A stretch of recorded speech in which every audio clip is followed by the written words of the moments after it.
La nouvelle a bouleversé le monde de la télévision. Jean-Pierre Pernaut, présentateur emblématique du journal de 13h de TF1, s'est éteint ce mercredi 2 mars 2021 des suites d'un cancer du poumon. Le père de Tom, Lou, Olivier et Julia est décédé des suites de son cancer du poumon, a annoncé l'agent de son épouse, Nathalie Marquet-Pernaut, dans une dépêche AFP. Ce cancer, Jean-Pierre Pernaut avait annoncé en souffrir en mai 2021, dans une vidéo postée sur Twitter. Il y a eu une fuite annonçant dans les médias que je souffrais d'un cancer des poumons. Si est-il vrai, j'ai appris cette maladie au mois de mai dernier, avait-il confié. S'il avait fait le choix de ne parler, si est-il pour une très bonne raison. Invité dans le studio des RTL le 29 novembre 2021, le journaliste de 71 ans avait expliqué vouloir sensibiliser les Français sur ce qui lui avait provoqué sa maladie, le tabac. Pourquoi en parler?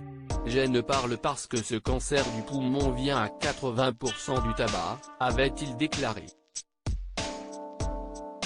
Pendant toute ma vie, j'ai fumé, pendant toute ma vie, mon frangin qui était médecin, m'engueulait en me disant « Jean-Pierre, arrête de fumer ».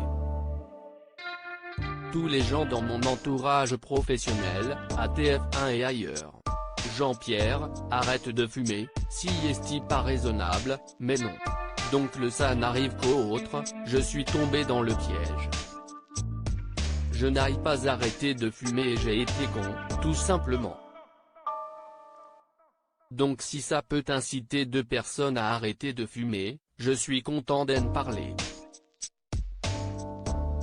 Si est-il vrai que le cancer, si est-il pas facile à l'époque, Jean-Pierre Pernaut suivait un traitement lourd à l'hôpital européen Georges Pompidou à APHP, à Paris. Si est-il vrai que le cancer, si est-il pas facile, avait-il souligné. Ce sont des examens, depuis le mois de mai, des examens très réguliers dans un hôpital parisien qui est formidable, l'hôpital de l'AP-HP où les gens se donnent à fond et il faut vraiment leur rendre hommage, parce que j'y suis soigné depuis le mois de mai, à l'hôpital Pompidou. Une opération en juillet, une radiothérapie il y a quelques semaines. Malheureusement, tous les efforts des médecins n'auront pas suffi. Un hommage sera rendu au présentateur du 13h samedi à Montbrison, plus beau marché de France en 2019. Loading Widget.